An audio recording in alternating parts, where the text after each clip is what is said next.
See when we kick into live. Oh, I think we should be live. Hello, everyone. Better than being dead.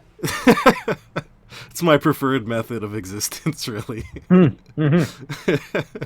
10 out of 10 Ians agree. Hi, Stokesbook. Hang on. I've yet to try Purgatory, though, so we'll see what happens. True. Let's not jump to conclusions now. Let's be fair, I'm definitely not going straight through. Yeah, I heard Valinor is pretty nice this time of year, so could be a thing. Hello, everyone. Welcome to Teatime Tales Chat number 4. Only about a month later from our last recording, so that's not too bad in the grand scheme of chatting and podcasting, I think. February sucked for everyone, I think it's safe to say. Yeah. 2 months, I should say, not 1 month. Okay, I take it back. That is bad. I thought we were still in February, which shows how my February in my mind went. Let's not break our arms patting ourselves on the back here. Yeah, the first part of the year has been a beast. But anyway, I'm Ian, and I'm joined by Sean. How are you doing, Sean? Hi. I'm great. How are you? I'm not in purgatory, so I'm good. Not too bad. Yeah, as mentioned, the beginning of the year has been a rough one, especially February, but trying to get back to some semblance of normalcy, or at least indulging in these little hobbies. Or indulging in the illusion that normalcy exists. I'm starting to come around on that one. Yeah. That's for our other Tea Time Tales chat where we discuss philosophy instead of Lord of the Rings. What are you drinking today? Oh, good question. I almost forgot the tea portion. I am drinking a organic African honey blend, which is one of the ones. Is it rooibos? It's I'm not sure. Red tea.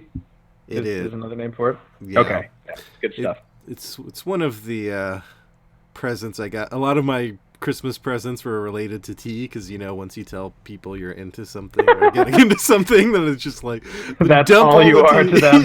Yeah, which I did not mind at all because I needed to build up some different varieties. But yeah, what about you? I have a Moroccan mint green tea. It's made from. Have you ever had gunpowder green tea? I have, yeah. Yeah, gunpowder is one of my fave ways to drink green tea, and this is a peppermint added to it, so it's quite wonderful. Nice. So we both have tea from the African continent going on today. Yeah, I used to work at Pete's Coffee in another incarnation of mine, so I remember gunpowder green from that time. Same. Yeah, I was a barista at a legit coffee shop through college, not your Starbucks or Caribou or Dunkin' Donuts or whatever else you want to throw out there, where it's all corporate and yeah. Okay, sorry, I pulled my snob hat on. I'm sorry, it happened. You can keep it on for a while if you want, because that's going to be kind of related to our topic for today, which is going to be avoiding the staples of the game. So that's kind of fitting for a snob hat, I think. But before we get into the main topic, we will do our usual kind of check-in, seeing how Lord of the Rings has been treating you lately, what you've been playing, any random thoughts. Yeah, well, for my part, I've been kind of on and off. I have not been doing a whole lot by way of building new player decks, just kind of tweaking the ones I currently have assembled. The only one I did do is I updated an old Gandalf Spirit deck that I had, as Smoke 'em if you got 'em, out on RingsDB, if you want to go take a look at the original. So I updated that with new cards, and ooh man, that thing is still hella fun to play. Yeah, so I've been playing through my campaign. I'm up through God, where did I make it? Up to Helm's Deep. Nice. So that's fun. Gandalf came back because I mentioned last time that I exact seed the Balrog with Gandalf on the bridge. So nerdgasm there. So following that trend, I managed to get Beyond All Hope. Is that the boon? Yeah, that's a great one, especially with Gandalf, because he's just a well-balanced machine of everything at that point, pretty much. So it's not like he doesn't have readying available to him. I've almost caught up to you then, because I just finished the first 2 boxes, basically, and I need to play Uruk-hai next. So almost Yeah, there. that was one I was dreading because the decks I had built really kind of needed all three heroes on the board to work properly. So all of a sudden, when there were Yeah. captives at play, I was like, ah. Yeah, that's kind of why there's been a little bit of a delay before I tackle that one for similar reasons, because I've been running with Gandalf, Lorgorn, and Spirit Glorfindel. So Spirit Glorfindel is the captive, and obviously I can't use Lorgorn anymore for that box. So yeah, the other two heroes are gonna have to be completely rethought. That's what we call a bummer. Yep. Yep. I mean, I put myself in that situation, but I guess that'll force me to play something else. But I did manage the mythical playthrough Journey in the Dark with that deck without the Balrog popping out. What? Yeah, which was Interesting. I played it two times before that were successful in quotes with an asterisk, because at the end of both games I realized I forgot to trigger the freaking burden objectives that are in the staging area, the overcome by grief, and I can't remember what the other one is. Grievous wound. Grievous wound, yeah. So I forgot to trigger both of those at the right times in the previous, and I was like, oh god. For some reason, I always forget. If I'm gonna make a mistake in that quest, it's always forgetting to trigger those ones every time I need to trigger them. So that is annoying. And then on my third play, I made sure to just every turn, every possible instance, make sure and check that I crossed my T's and dotted my I's, and I mean, I ended up with a good playthrough without the Balrog appearing. Although part of me, although I like doing that, part of me is always a little disappointed because it's fun to smack the Balrog down. It is very climactic at the least. Yeah, for sure. Yeah, one of my decks that ran through that one was Gloin, so the Grievous Wound was pretty much just a boon for that deck because as long as I can make sure that Gloin gets hit first, that's just free resources every time he exhausts. So yeah, that just feels good for him. It sure does. That's just part of his little S&M fetish. It's not anything bad going on.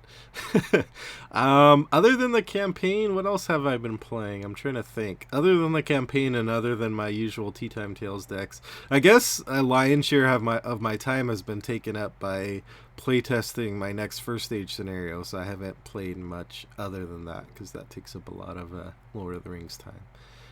But that should be out soon. I don't know how you have time for anything, if I'm being honest. I don't know either. Lots of sleep deprivation is the short answer, I think. Yeah. Yep.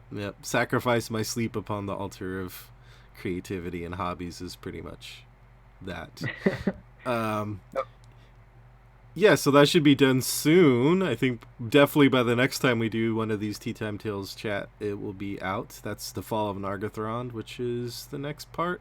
So part of me loves and part of me often regrets that I took upon a whole cycle as the first thing to do after the first stage proper. So I'm on this will be quest 4 of the cycle I took on, and then I have 2 more to do after that. But I think after I'm done with this, if I choose to continue with first stage, which I probably will, I'll probably do more bite-sized, kind of at least a few individual scenarios.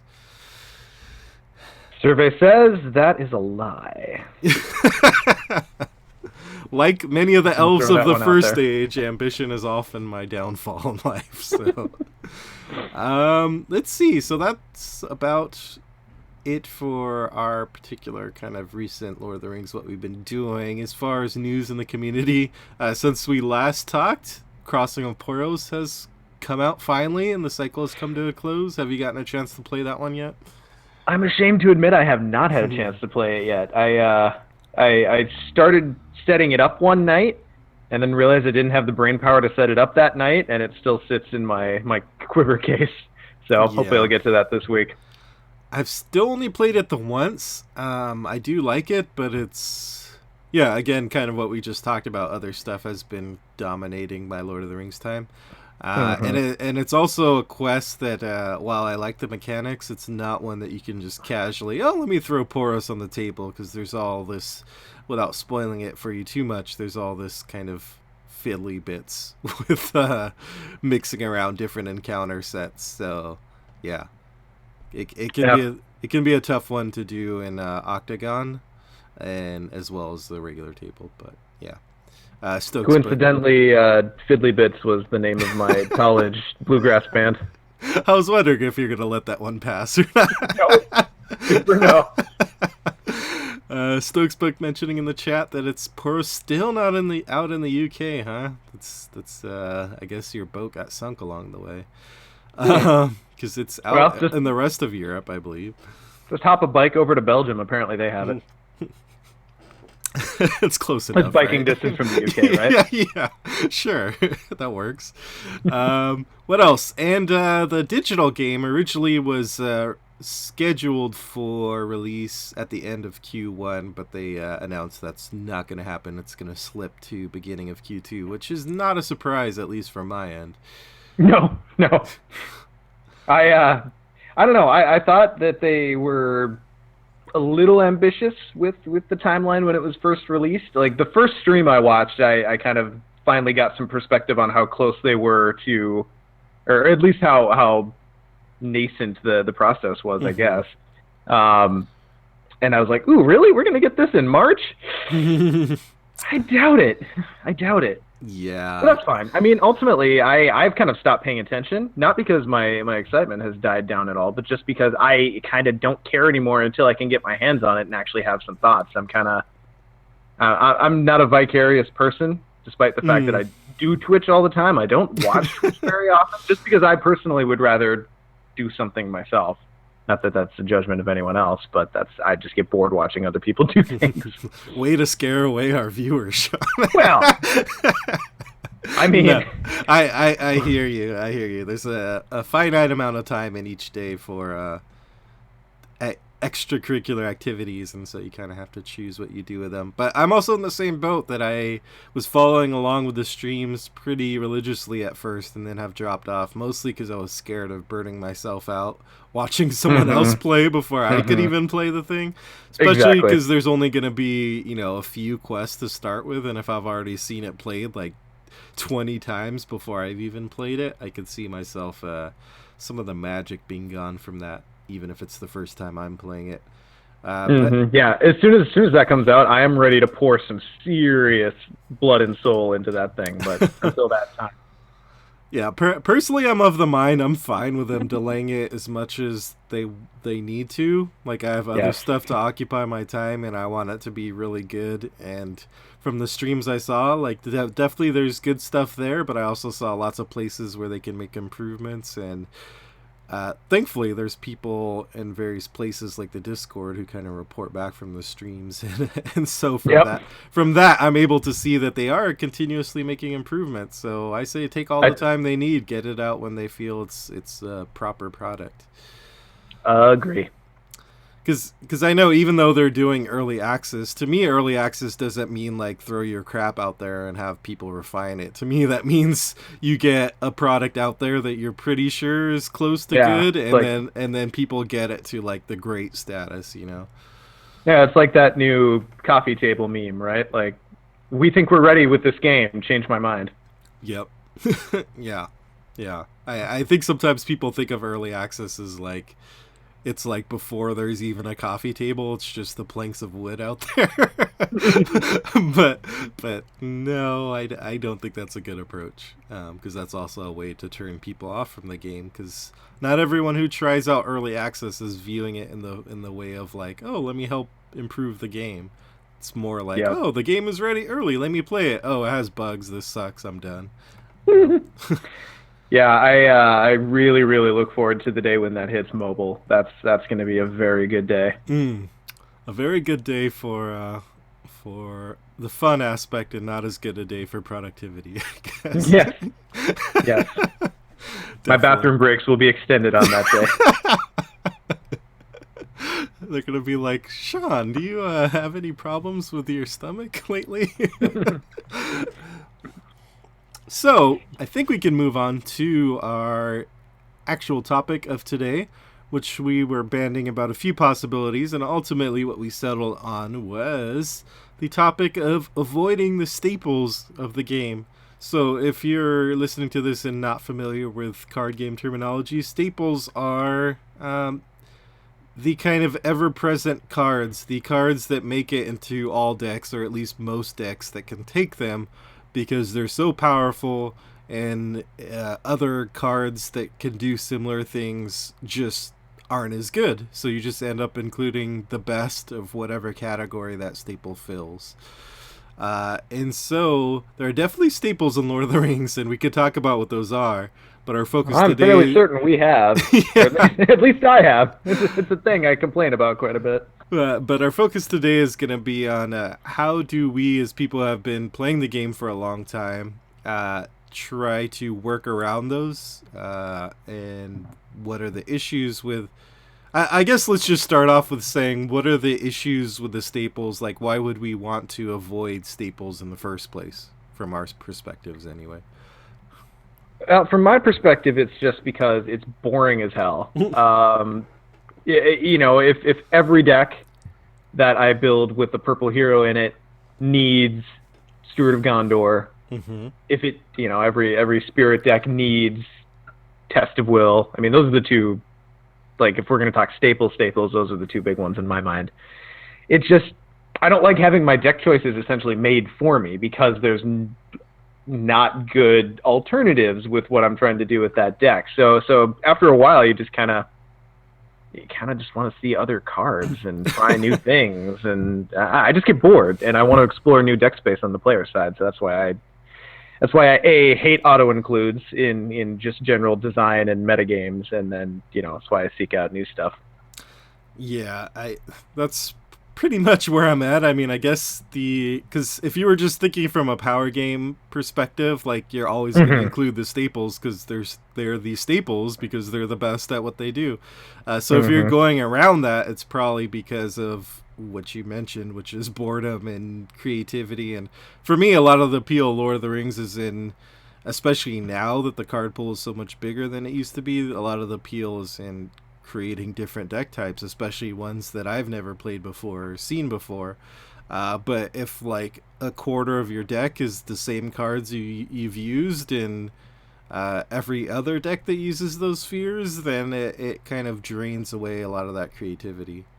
So yeah, and I think just by virtue of being a staple, a lot of times those cards end up just being boring cards as far as mechanics go. It's, Steward of Gondor is play this card, turn it sideways, get, if you're playing 3 heroes, you get like a 66% boost to your resource output. Like, it's really powerful, but God, it's boring. Yeah. I mean, I guess we should just jump into the steward the steward in the room. I like how as soon as we mentioned gorilla, as soon as we mentioned the topic, then like 3 people in the chat immediately were talking about Steward of Gondor, because that's the first card that pops into your head when you think of staples for this game. So Steward of Gondor, I guess the first questions are like, why is it a staple, and what. The more interesting question is, what cards do you use or techniques do you use to get around using Steward? Yeah, this is actually one where I really wish the game would pick it up a little bit in terms of alternatives. Because so let's take it back to like the base level of this discussion, talking about just like the game's base economy and why Steward just is so crazy above the base level. So you've got your base economy in this game is not only just the trickle economy of 1 resource per hero, but then you also add in the wrinkle that each hero is going to have a different resource match that they have to play with. And, depending on how you structure your deck, that really plays into where you want those resources. Each sphere, you kind of have to look at the resource curve for that sphere. Not only that, but, as opposed to just looking at the general resource curve for your deck. And Steward just, like I said, it's literally just a card that you play and turn sideways, and it does amazing things. Yeah, pretty much. I mean, it's been talked about in a variety of forums, but worth mentioning again just how crazy it is that it comes into play and immediately pays for itself. So there's not even. I feel like most similar cards in other games would at least the compensation would be that it takes a little bit of time to ramp up. But there's no ramp with Stewart. It just pops into play and just starts making it rain on you like Right. instantly. Right, Uh, and Finn Barfin in the chat brings up a good point. Is the problem from a design perspective is that you make too many resource alternatives. You can just throw them all on a deck and just break the game, which is completely a valid yeah. worry from a design perspective. But I think what makes that interesting is that if we had a Lord of the Rings 2.0, I imagine that most of these resource accelerators would have some kind of thing you have to do in order to get those resources, right? I think Yeah. one of the better examples that we have in 1.0 is what, Days Rising, probably, Hmm. maybe. Yeah, so Days Rising goes on a Sentinel character. If they defend and don't take any damage, exhaust it, they get a resource. Like, that's really cool. It's a 1-for-1. If you've got a defending hero, it's a really nice thing to throw on them. It helps out your resource curve, but you got to work for it. It's not just play this card, do thing.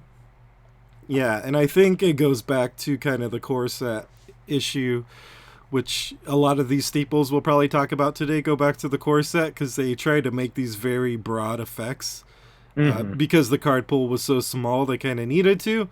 But then, of course, then that leads to the staple problem, which we're talking about today, which is that there are these broad effects when what we really want is a bunch of different alternative resource generation or card draw or whatever it is that just have different kinds of triggers so they fit into different kinds of decks.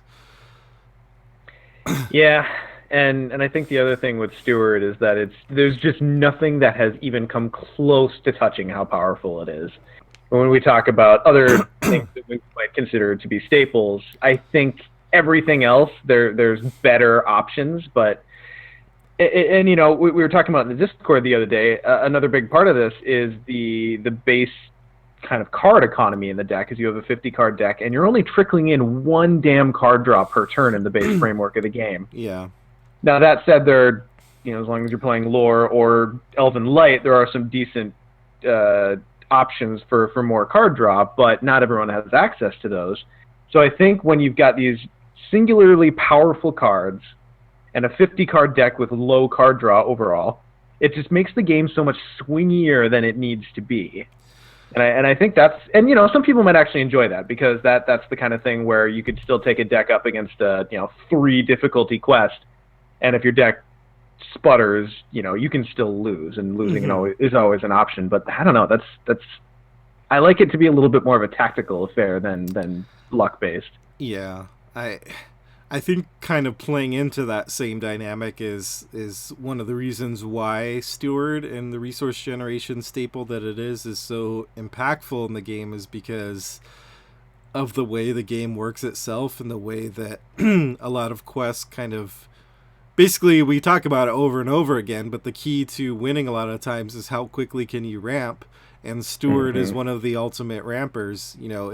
If this was a player versus, I'd say B. yeah, if this was a player versus player, you're kind of playing with the same tools, but then counter deck's not worrying about resources; it's just pumping things out when it can, and maybe you get lucky that it pumps out something that's not as harmful, but you kind of need tools that you can keep pace and exceed its pace, and that's why Steward is kind of the king of that whole realm, basically. The steward, if you will.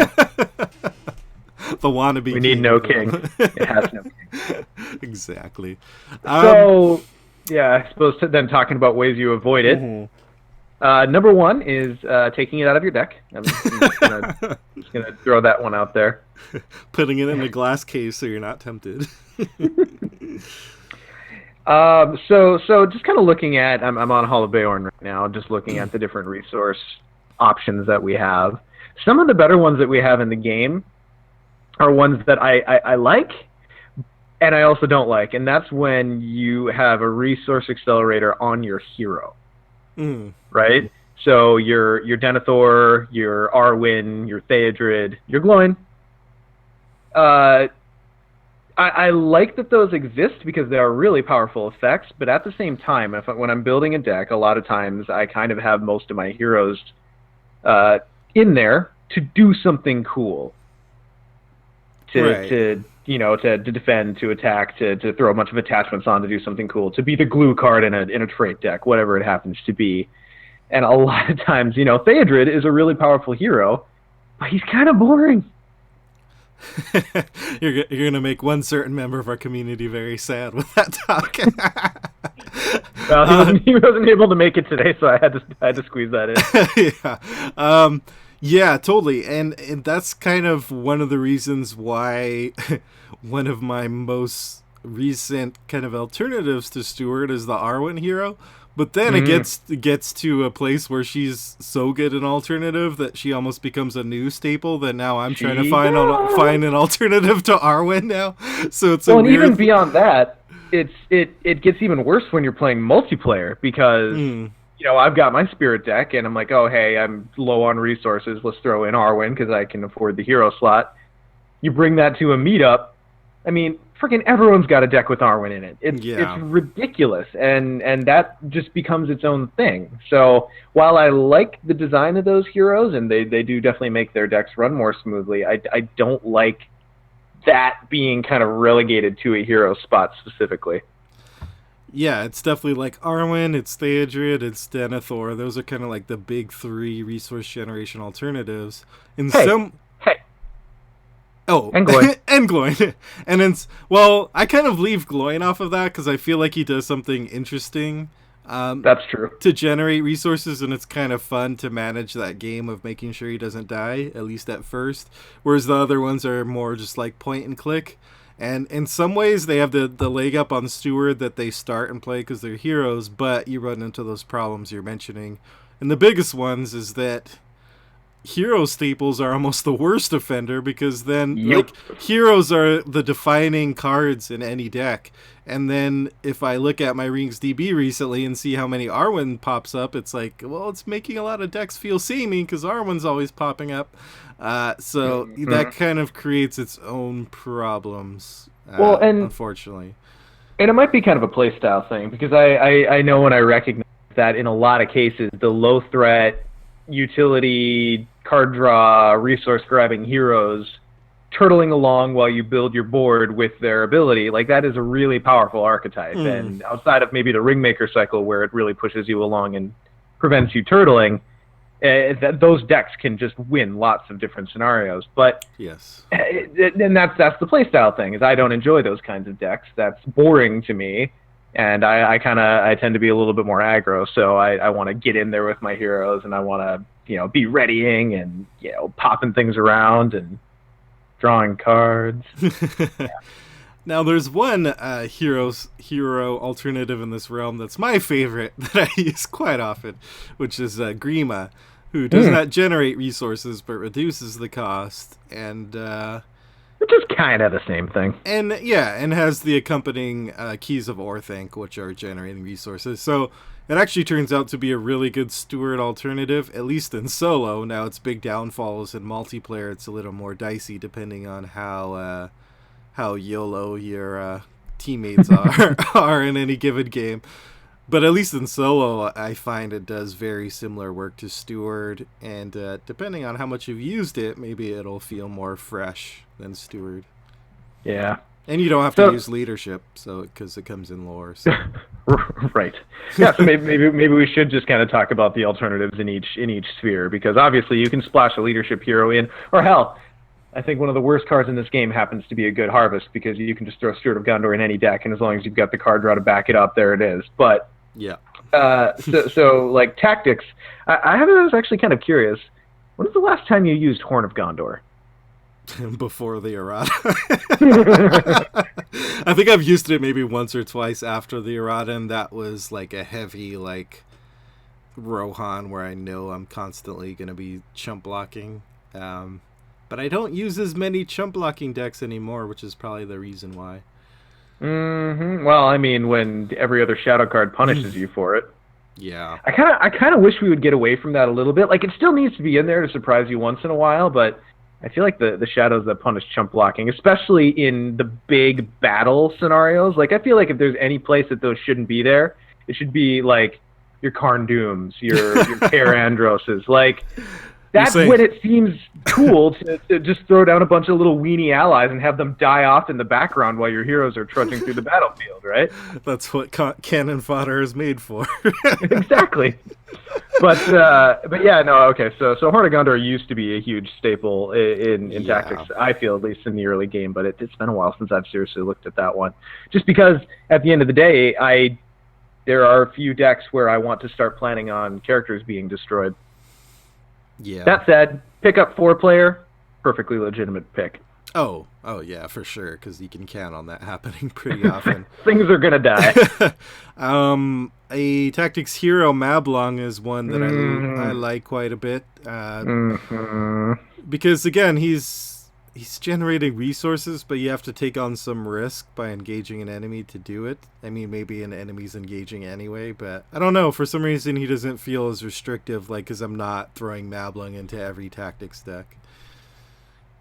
Yeah, and I think, and I don't know why that is, because tactics engages enemies, it gets resources, but I feel like, and I'm actually formulating this thought as I say it, so maybe it's completely wrong, but I feel like tactics is kind of the sphere that probably runs best with lean resources.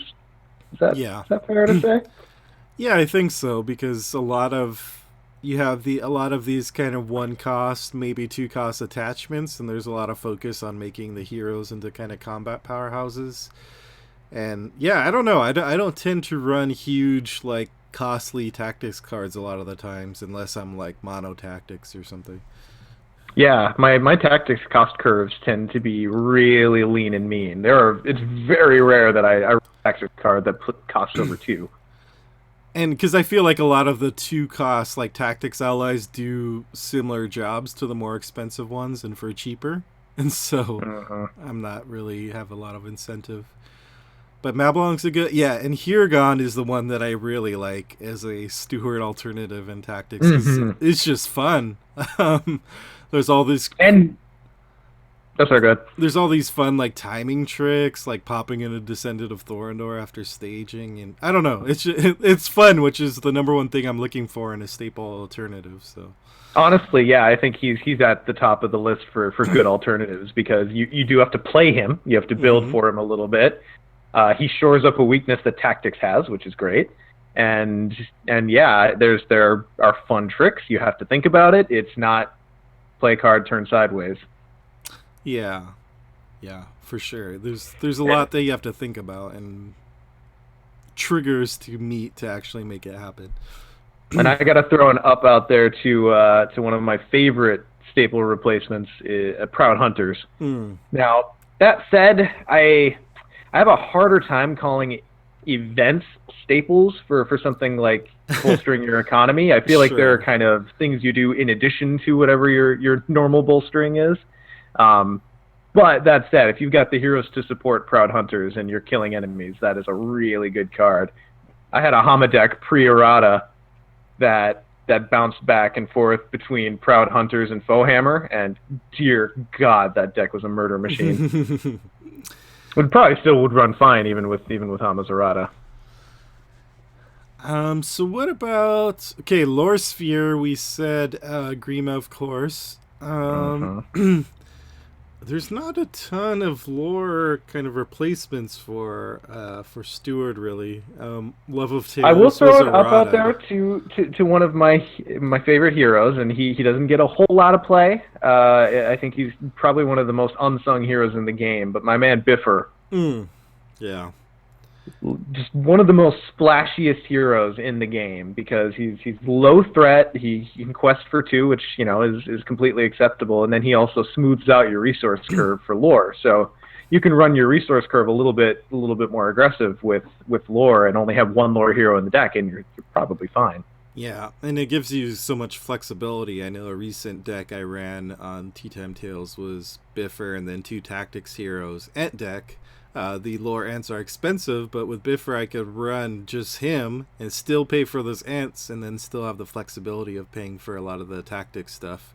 getting around having a not having a lore hero that really fit in that deck. But yeah, sometimes resource smoothing is all that you need really, and not so much just the raw resource generation. Yeah, so I would probably throw Elrond into that category as well, because I always forget that's his. Like, the healing's nice, and it does a lot of work in a lot of decks, but I always forget that he's got that really cool, he can pay for any sphered ally, and that can smooth out a lot of different decks. Yeah, definitely. So that's kind of Lore's thing, is more the smoothing or kind of reducing of costs more so than the generating. Do you remember Master of Lore? Remember when that was a card people played? No, do you? It was a long time ago. Like it was like right when I got into the game that got eroded. So there was this blink of a moment where Master of Lore was good. Yeah. I still have the uneroded version of it. So yeah, I actually do remember when that box came out and playing with Master and Lore, and like, oh, this is such a good card. It's so fun. And if I'm remembering correctly, I think it was eroded like only a couple months after that. So yeah, it didn't take long. It wasn't a long run for Master of Lore. Okay, Spirit Sphere. We've talked about Arwen, obviously, who's the big one. I guess the other candidate is the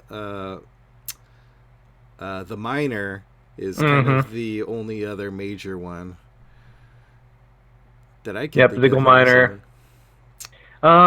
Yeah, God, as far as resource acceleration goes, Spirit has never been at the top of the heap. I think that's why Arwen has become such a staple, because if you're running Spirit and not leadership, then it's basically holding you by the hand to pick Arwen at that point. And to a certain extent, I suppose, that the upcoming hero we have, is it Bard Son of Brand that lets you pay for attachments of any?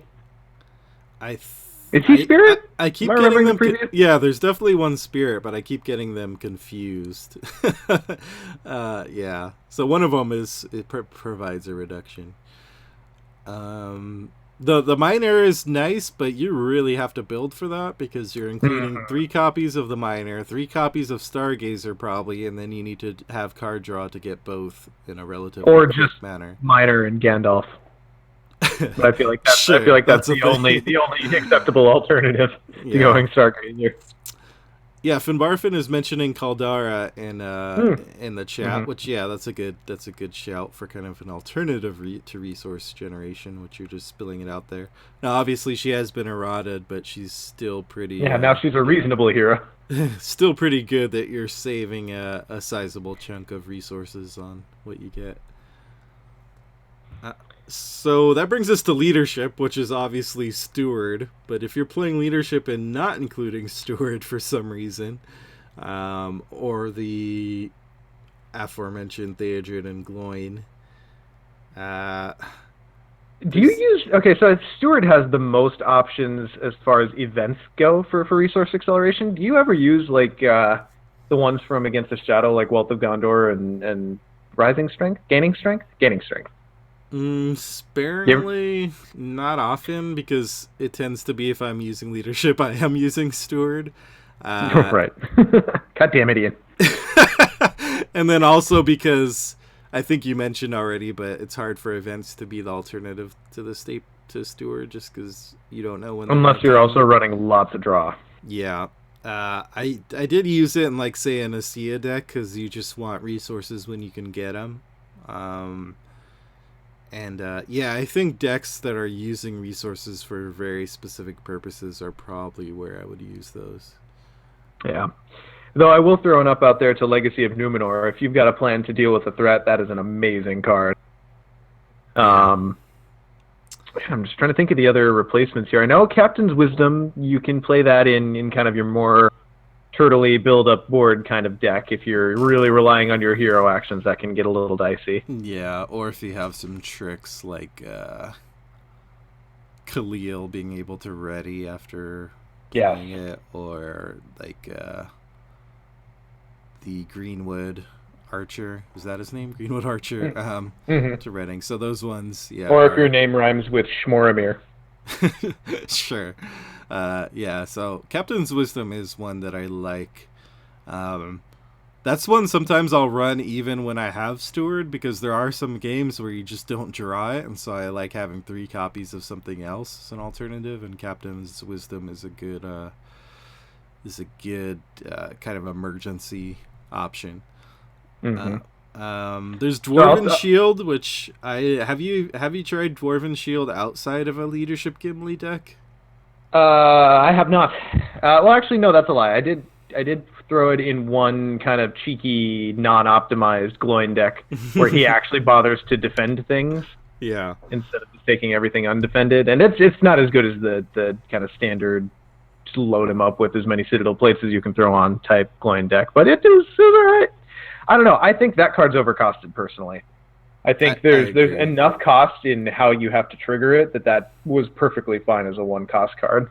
Yeah, I agree. It's kind of that 2 cost barrier that stops me playing it more, because I could see like, oh, you throw it in a Dane deck, and then when he's defending, he gets more resources. But yeah, Yeah, I mean you're already planning to take damage. Like normally that's the exact opposite of what you want a defending hero to do. So I don't know. I don't know. I think it's a pretty bad card. Yeah, I like the effect and I like the idea of it, and the art's cool, but I don't think that's a good replacement for a staple.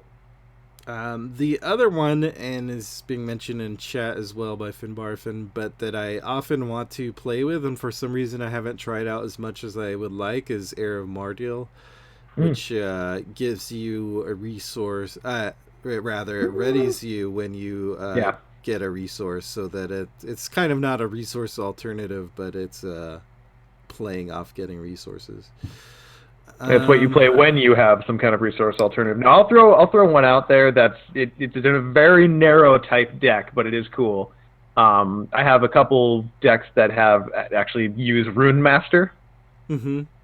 So with the signals, and I had one of them's a glowing deck, of course. So he just piles up resources. I throw the remedy on him, and then other things, of course, and then he bounces resources around the table at people, and yeah, that one can be fun. But I don't know if I.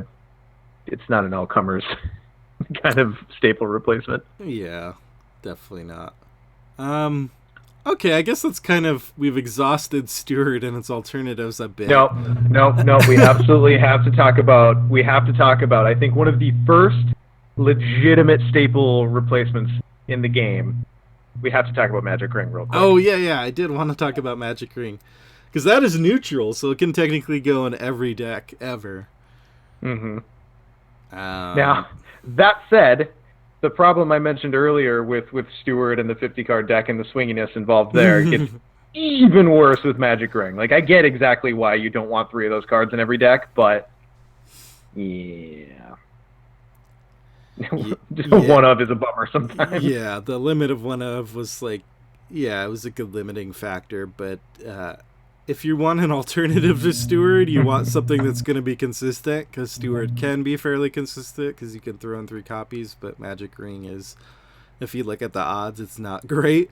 So either you play like a Gather Info to make sure you get it, but then that's 1 copy as well. At least you're up to And 2 you're potential also copies.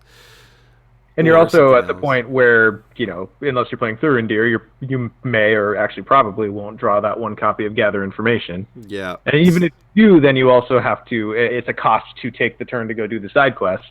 But, You could do Heed the Dream maybe to try to make sure you get it, but sure. yeah, I think Magic Ring is going to be split between decks that use it just as a one-of kind of flyer. Like if it pops up and I get it, great. If not, my deck's not going to die. And those that are going to have to actually build to get it quickly through card draw and fetch effects and whatever else. Yeah, but it's going in the right direction, so I will give it props for that. I want more options. Yeah, yeah. I feel like resource acceleration is probably the one, like I mentioned, where we just don't have not any given deck will have options basically. Yeah, I feel like if we transition to the realm of card draw and card draw staples, I feel like it's a little more open. It's getting there. At least, at least in certain spheres, I would say, because others have pretty limited sets of options. But is there any card or cards that jump out at you as kind of staples of card draw? Well, I would say Darren's Runes, Mm-hmm. because there's just nothing essentially wrong with that card. Deep Knowledge, I think, goes in a fair few of my decks. Like two Mm-hmm. threat for two cards for everyone is generally a pretty good trade. Um, yeah, but I do think as long as you're playing lore, your options are flush. Yeah, yeah. As long as you're in your lore, you have it. Yeah, Darren's ruin.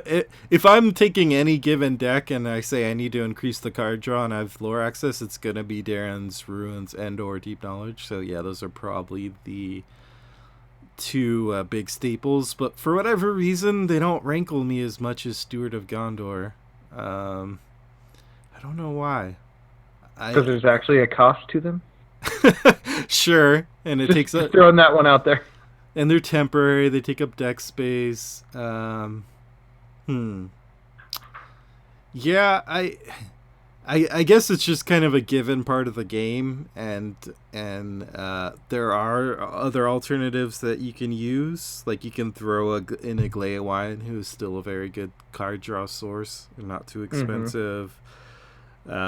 So there's some Yeah, I options suppose, there. and I suppose it's just like with resource acceleration, heroes are another way to. You got your stores, your Kirdans, your Galdors, your Barivores. Mm-hmm. Okay.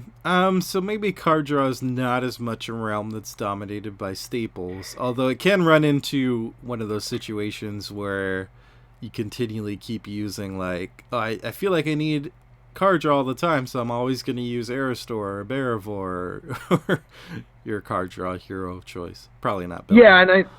and I mean, I do want to back up. I think as long again, as long as you're playing lore, the options are fine. But I find that most of the time, if I don't have lore in my deck, which happens, uh, a lot of time I do end up going like, God, what am I going to do for card draw?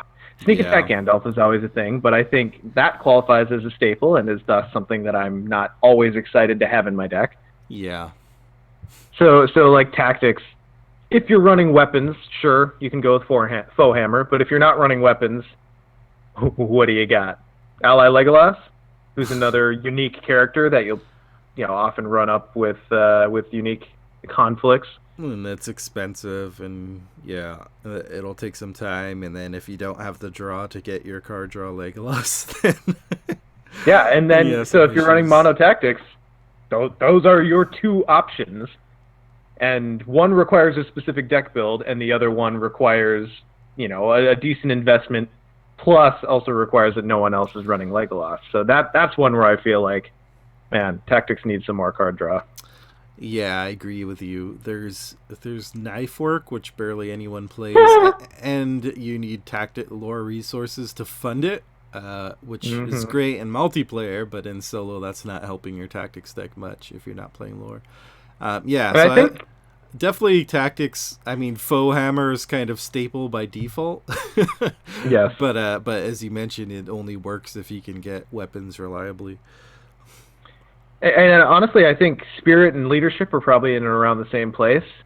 Spirit, like, if you're running Elven Light, you're fine. Hmm. But beyond that, like, I just don't think Spirit has many interesting card draw options. Hobbit Pipe is one that I will throw out there, but again, that really only fits in a deck where you're running hobbits, so kind of requires a bit of you. Yeah. Um, Ancient Ma- Ancient Matham Matham, is yep. kind of the go to for even before Elven Light existed. Hmm. It can be a bit, especially in solo where you're not always gonna draw locations at the right time when you really need draw. Sometimes it's not as reliable as you need it to be, and then in Well, and multiplayer, obviously other players might get it instead of you. yep, trying to time it. Like, if you draw it right after you've missed the first player token, you got to wait 3 turns before you even have a chance at having that be applicable to you.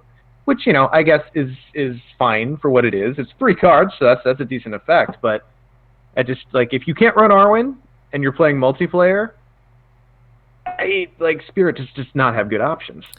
Yeah, I guess Yeah, I guess you could experiment with including different effects in Spirit with Ancient Matham that help you get it locations more often, like a Watchful Piece maybe to get locations back, or what's the one that fetches a location? Is that Dunedain Pathfinder? Maybe? Am I making that up? Yep. Yep. Um, Pathfinder. yeah, so that could be an option. And then yeah, the I guess the issue with Elven Light, like you mentioned, is that it's tied to a certain hero. One of my favorite alternatives though is Eowyn Spirit with Elven Light, which is a lot of fun. Mm-hmm. Or But yeah, Círdan. yeah, or Círdan. Círdan's decent. But again, And you're tied to certain heroes, so if you're not using those, then yeah, not as much game there. Leadership, you have. a valiant sacrifice. That's honestly probably one of the better ones. But Mm-hmm. again, it's more situational. King Under the And Mountain's good if you're running a dwarf. I'll yeah, give it that. I Rod of the think, Steward is, if you have a ton of resources, is possible. yeah. Well, I don't think we can include that in an avoiding staples conversation because if you're not running Steward of Gondor, that card's pretty much garbage. Sure. Yeah. Yeah. I think my the card draw alternative is a lot of times in leadership sneak attack Gandalf, which, like Mm-hmm. you mentioned, that's its own staple. Probably one of the more interesting ones would be Valiant Sacrifice, where you are relying on more chump blocking, or maybe Or you discard have, effects like Rohan. yeah, or bouncing like Sylvan, something like that, and just Mm-hmm. maximizing that could work as long as you can deal with any shadows that punish you for chump blocking. But And then, of course, the ultimate altruist card, Campfire Tales, which is great in multiplayer, but honestly, if I'm building a solo or sometimes even a two-player deck, and again, if I'm avoiding staples and maybe I'm not going to be as flush with resources as I would be if I was including Steward, that one loses a little bit of its shine. yeah, yeah, definitely. But I Um, mean, it still makes it into most decks. What am I kidding?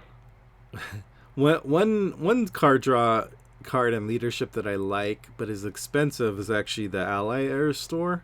But he costs Mm-hmm. a lot at 4. But in leadership, if you have the resources, it's nice because then you can discard a card that you don't want to get the one you're really looking for, unless your hand starts getting low and you only have cards that you need. Which, if you're hurting for card draw, tends to happen. Yeah, that can happen. So that's an issue. Yeah, I think those are the main ones for leadership. What am I forgetting? Yeah, I think we I got most of them. yeah. As far as delving into any neutral possibilities, there's always the Palantir, which Well, is if we're talking about risky ass options, I would actually point people more toward the Steward of Orthanc. oh yeah, Steward of Orthanc is actually probably one of the best card draw options we've gotten Yes. recently to get around staples, or because you can. I've definitely thrown that into a lot of tactics heavy decks to get around not Hmm. having card draw. Yep. Of course, then you have to worry about your threat getting up, which can be a problem for tactics, but it's a nice option to have, along with 2 willpower. And you're probably also going to incur the wrath of the table if you're doing that recklessly. Yeah. I do like the Palantir, but it's a very specific build, so that's not kind of a feasible, like, every deck alternative, for sure. Probably worth mentioning one of the best neutral card alternatives in Gandalf, Sure. the hero. Because not only is his ability essentially card draw, because adding a persistent extra card to your hand each time you play it, but then you can also include the staff, which is both resource acceleration and card draw. So Yeah, that's another one that can, yeah. You can even experiment with, like, oh, you have 2 tactics heroes, but you have Gandalf, so you're also getting resource generation and card draw. It's pretty tasty, I have to say. yeah, for sure. Oh, we forgot to mention Galadriel for Spirit, but again, it's another hero option. I guess before we start thinking about wrapping up, we should talk about one of the other huge staples, which is a test of will, which really corners the market on treachery cancellation, doesn't it? I mean, again, it's just the reason it's a staple is it's pay cost due thing. There's really not a whole lot to set up or play around or have going for you. It's just literally, if you have a spirit resource, this card is amazing. Yeah. And honestly, I don't hate that card for itself as much as what it seems to have done for the treachery meta game. Because it just kind of seems like, and I can't speak, specifically to developers' intents, but it seems like sometimes when they're designing treacheries, it's like, Test of Will exists. Someone will be running it. This can be a terrible, terrible treachery, and it's fine. Which, logic, if that is the logic, it's not logic I like. Yeah, it's, and I'd say, honestly, of the ones we've talked about so far, I feel like Test of Will is the most staple of staples. Like, the other ones have more alternatives, even though they can be limited in spheres, than a Test of Will, which we've gotten a few more lately. Like, we've gotten the Halfling Bounder in lore, which obviously you have to have a side quest explored first, and it's what's the other one? The door is closed. Yeah, but that's really about it that I can think of. In a limited way, we got that little Dunedain ally who can cancel the when revealed of an enemy specifically, so that kind of works. But honestly, I don't feel like too many people play Test of Will to cancel when revealed off an enemy as much as it's the giant treacheries that are going to wreck the entire board. Yeah. I think both the Halfling Bounder and the Doors Closed are specific builds as well, so they're fun, but you can't throw Doors Closed into any deck because you have to have stuff to get it there. And then Halfling Bounder, you have to be able to do side quests reliably, which is it's fun. And depending on the cycle you're playing, you can generally count on it. Yeah. Like pretty much everything past what was it? Angmar Awakened has side quests. So wait, hang on. I'm trying to think now. Did the Dream Chaser cycle have side quests? I don't think it did. I think it did. It came back in Haradrim, yeah. Yeah, okay. I think it was a break from the side quests. I mean, anytime you talk about side quests, you always have to add that caveat that sometimes you don't have to be running them in your player deck for the side quest cards to be good.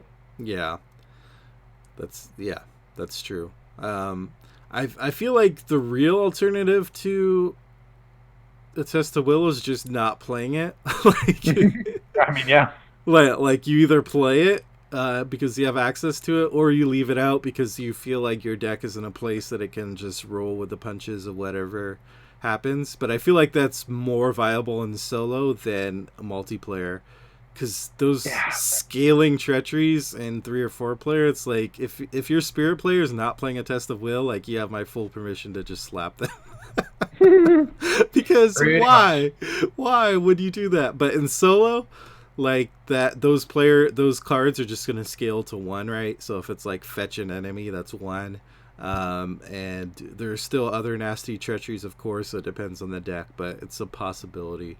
But there's Yeah, and I think, kind of building on what you said, the alternative is then to kind of learn your encounter decks a little bit more, and to the extent you can, play around expecting those nasty treacheries instead of blocking that the Test of Will in your hand, waiting for the Savage Stealth to come out.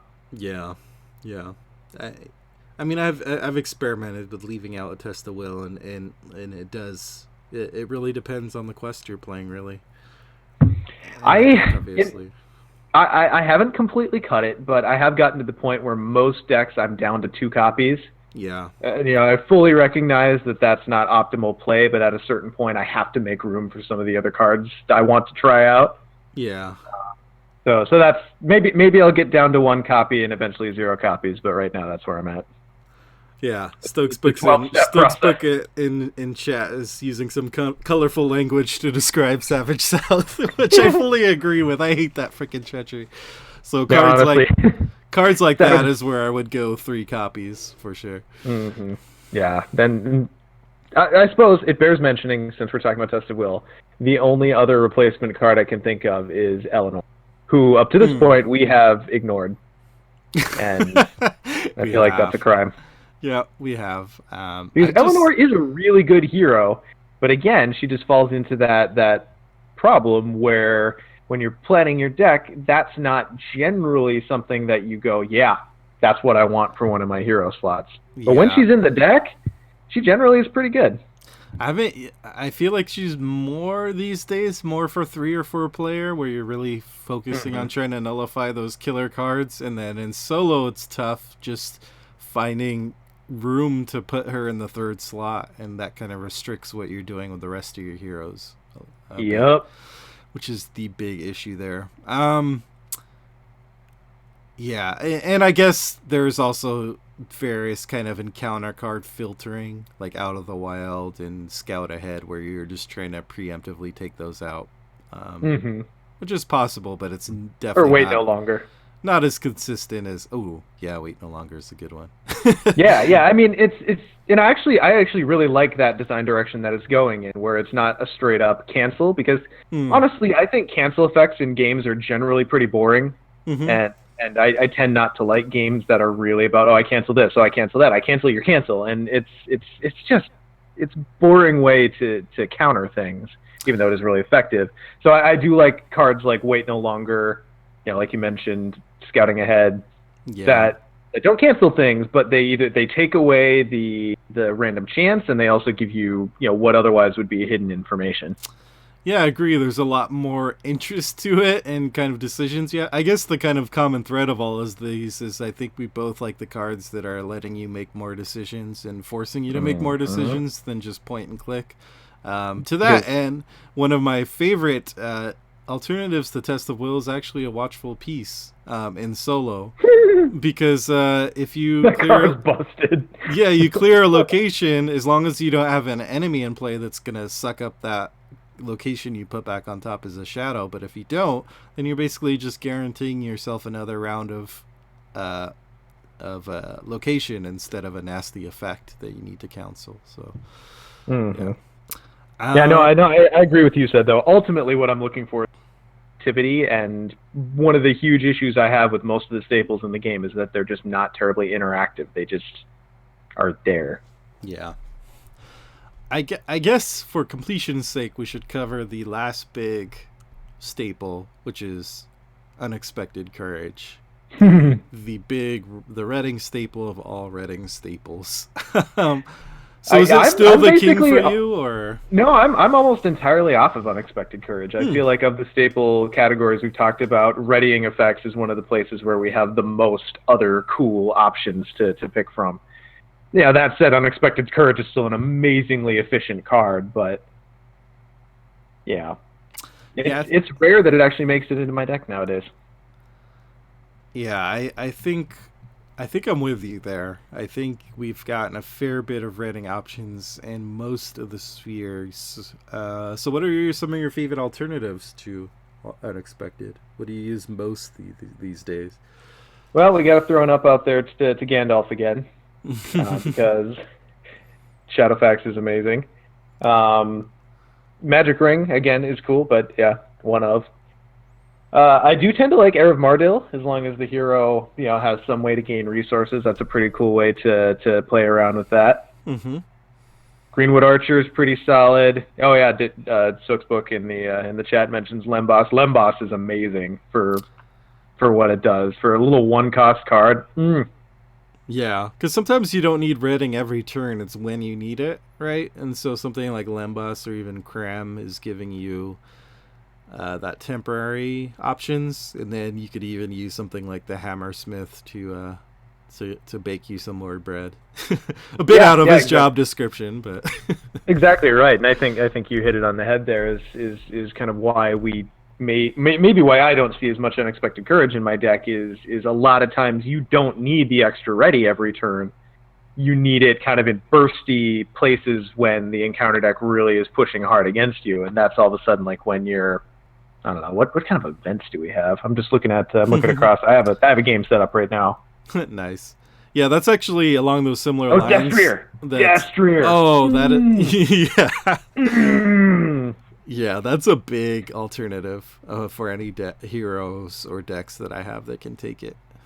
because it's both an extra defense and potentially an attack. Like readying to defend or after a defense or not exhausting to defend is an extremely Mm. powerful ability just because of the sequence the combat takes place in.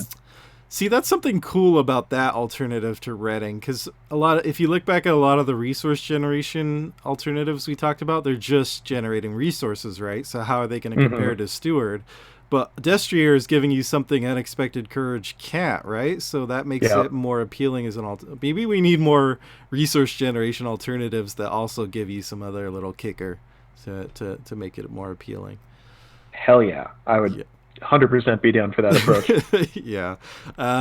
One of the cards that I've talking about how you don't need redding every turn. That's made me kind of warm up a lot to Sparehead and Cloak, which is a which Yep. is a which is a card that I really looked down on for a long time. I think a lot of us did, but now it's really a viable alternative to throw Spearhead and Cloak on these allies that aren't exhausting every turn, like a Warden of Healing or Master of the Forge or something, and then ready up your heroes. And then when your heroes don't need to fight, then they exhaust and ready back up that ally and pass back the cloak. So, Yeah, and we're about to head into the Dale meta, and I mm-hmm. have a feeling Sparehood and Cloak is going to become a staple for that kind of deck. It's ridiculous.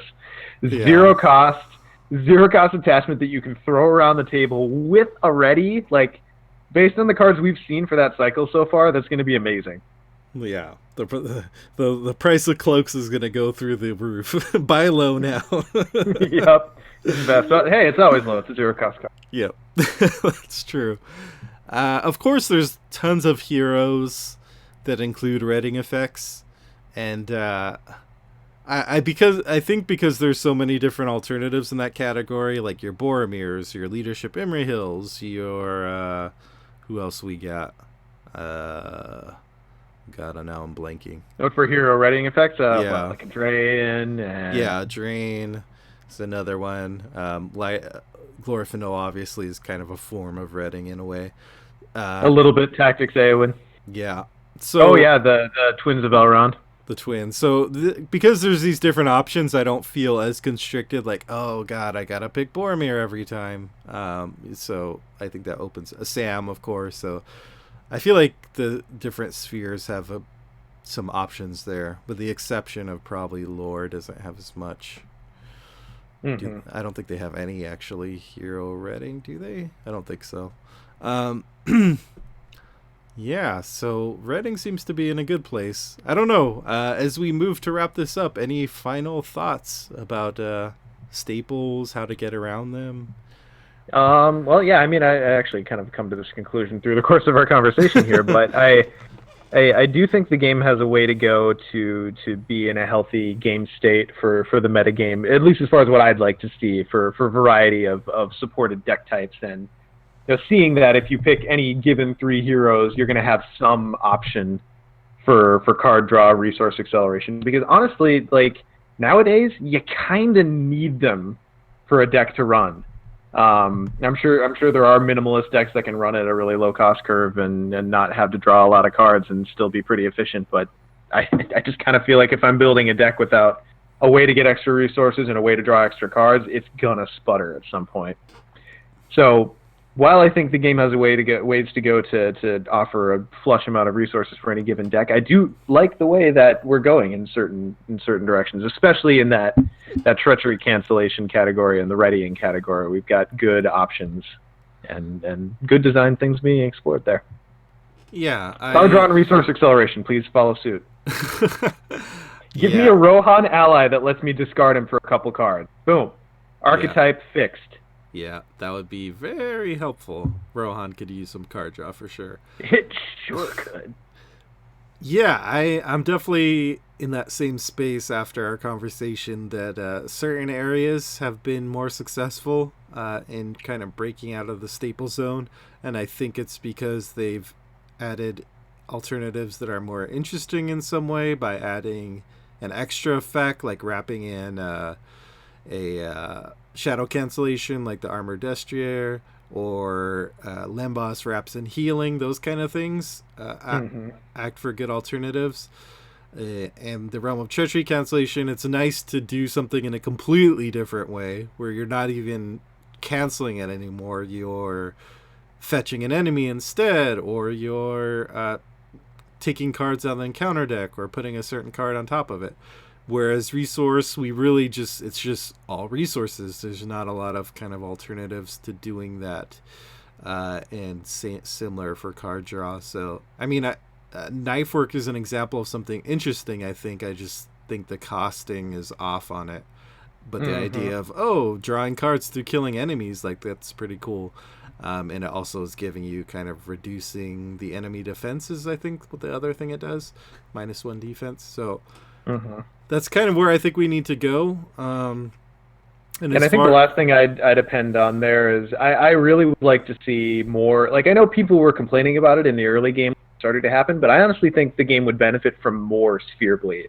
I think lore should still and should ever be the king of card draw and healing, but goddamn, the other spheres need some of it. This game has so much direct damage and archery. Like, I feel like I have to play a lore hero has to be on the board most games I play in order for me to stand a decent chance of winning, and that's not what I would call a healthy metagame.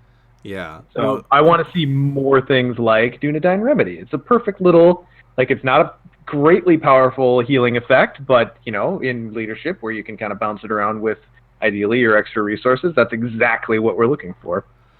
Yeah, healing is probably the one that's gotten the least Sphere Bleed, like practically none, except for the Remedy, like you mentioned. Tactics has some damage cancellation, but it's not exactly the same thing. Yeah, it does some useful stuff, but it's not the same. So, yeah, I would agree that there's... Because you can have Sphere Bleed and just do it in different ways, which has been done. Proud Hunters is a good example of that. Yes, fantastic example. Foe Hammer's another example of that. Like, there's definitely ways of doing it that's not just like, let's just throw the same effect in 4 different spheres. So yeah, I mean, Tactics should have to work harder for its card draw, but goddammit, it needs some. Yeah, definitely. All right, I think that wraps it up for this time. Make sure, well, first off, thanks for joining us again. We will be back at some other predetermined time, or not predetermined time, I should say. Make sure you follow my Twitter account at TalesFTCards so you can stay up to date when we will be back with another Teatime Tales chat. What else? Follow my Facebook page, Tales from the Cards. Subscribe on Twitch so you get notified when we go live. Join in the Card with the Rings Discord so you also see me and Sean floating around there discussing various things, and you can say I feel like I'm barely a specter nowadays, but I am still there. You just have to say his name 3 times and then he will appear. And I will be back with Teatime Tales proper on Friday, playing a Hurrah deck for the first time on the stream. And until next time, enjoy your tea, and I'll see you then. Bye.